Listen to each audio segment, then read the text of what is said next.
Europa actualmente es un horno y pese a las voces negacionistas que quieren hacer creer que las temperaturas actuales son las habituales para el inicio del verano, la realidad es que los datos indican lo contrario. Las temperaturas superan con creces la media y el Mediterráneo sufre anomalías de calor del todo inusuales. Por contra, en el sur del continente americano, Argentina ha vivido una ola de frío no vista en años. Esto mientras en el Himalaya, por ejemplo, se ven los grandes 8000 sin nieve fresca por encima de 6000 metros y los glaciares del mundo se derriten a marchas forzadas. Para analizar esta situación hoy vamos a hablar con Roberta Bóscolo, ella responsable de Clima y Energía de la Organización Meteorológica Mundial en Clima y Energías Renovables. Roberta, en primer lugar, gracias por estar con nosotros. Buenos días. Bueno, vamos a empezar por lo básico. ¿Son o no son normales las temperaturas vistas en buena parte de Europa, también esas que vemos en Argentina? Pues no, estas temperaturas no son normales. Estamos presenciando eventos claramente excepcionales y extremos en ambos lados del Atlántico. En Europa la temperatura está superando récord histórico, como lo has dicho ustedes, alcanzando niveles que hace pocas décadas eran impensables. Y ejemplo, en España, sobre todo en lugares también, incluso donde el país está acostumbrado al calor, pero eran 46 grados de temperatura. Y en el otro hemisferio, en Argentina y Chile, se han registrado temperaturas extremadamente bajas, con valores por debajo de menos 15 grados, en zonas donde esto era muy raro, llegando incluso a nevar en el desierto de Atacama, que es considerado un lugar más seco del planeta. En fin, estas situaciones extremas y simultáneas son claramente anómalas y nos alertan sobre el cambio climático, el aumento de la variabilidad que está asociada al calentamiento global. Bueno, desde luego voy a centrarme ahora en Europa. Estas temperaturas no son las habituales para el inicio del verano, pese a que normalmente sí suele hacer calor, pero debemos acostumbrarnos a que esto sea la nueva realidad. Vamos a seguir viendo probablemente episodios cada año más similares a estos.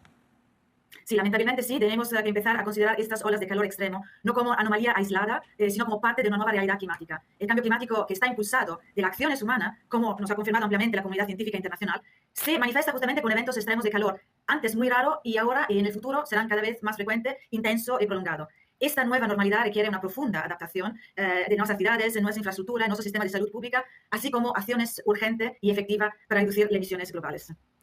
En todo esto hay muchos discursos negacionistas que a veces toman ejemplos como el de Argentina, por ejemplo, o este del desierto de Atacama, que nos indicaba. No puede haber un cambio climático si estamos viendo episodios de frío extremo, porque asociamos el cambio climático solamente al calor. Pero ¿cómo está relacionado también el frío extremo con la emergencia climática? Sí, claro, es que aunque parezca paradójico, estos episodios excepcionalmente fríos también forman parte del cambio climático global. El calentamiento global no significa únicamente temperaturas más cálidas en todas partes del mundo en el mismo momento. También implica una mayor alteración y variabilidad de los patrones atmosféricos.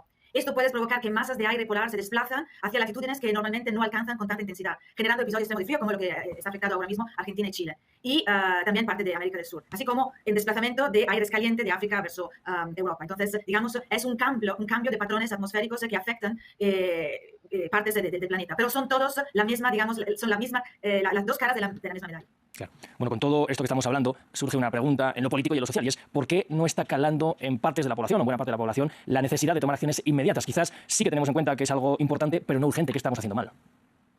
Pues hay varias razones porque justamente el cambio climático no está ahora mismo muy en la mesa de prioridades de los varios países. El primero es que el cambio climático puede recibirse como algo abstracto, lejano o demasiado complejo.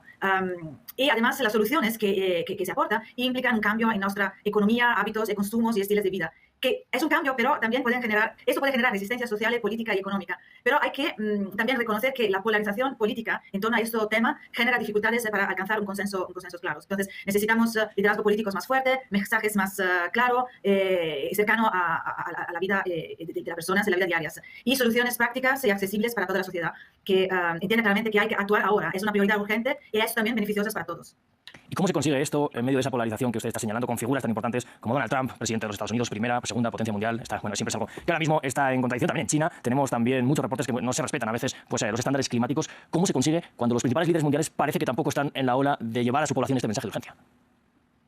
Bueno, se consigue con una comunicación muy clara, que sea claramente con la población, que esperamos que en este momento hay que comunicar que si enfrentamos consecuencias mucho más graves en el futuro, que son irreversibles y difíciles de manejar, tanto impactos humanos como económicos.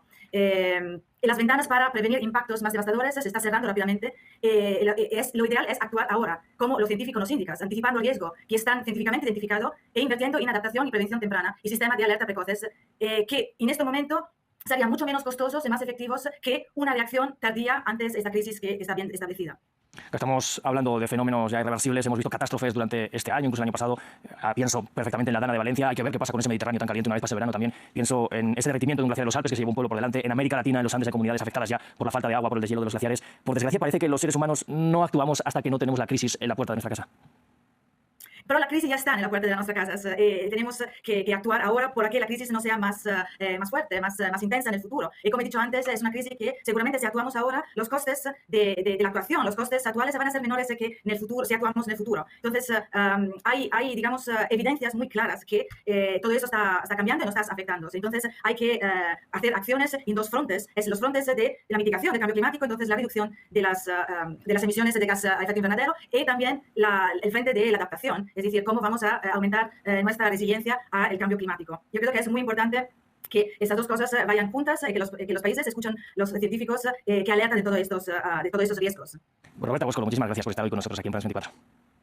Un placer a vosotros. Bueno, pues nosotros vamos a hacer una breve pausa, apenas un par de minutos, y volvemos con toda la información internacional.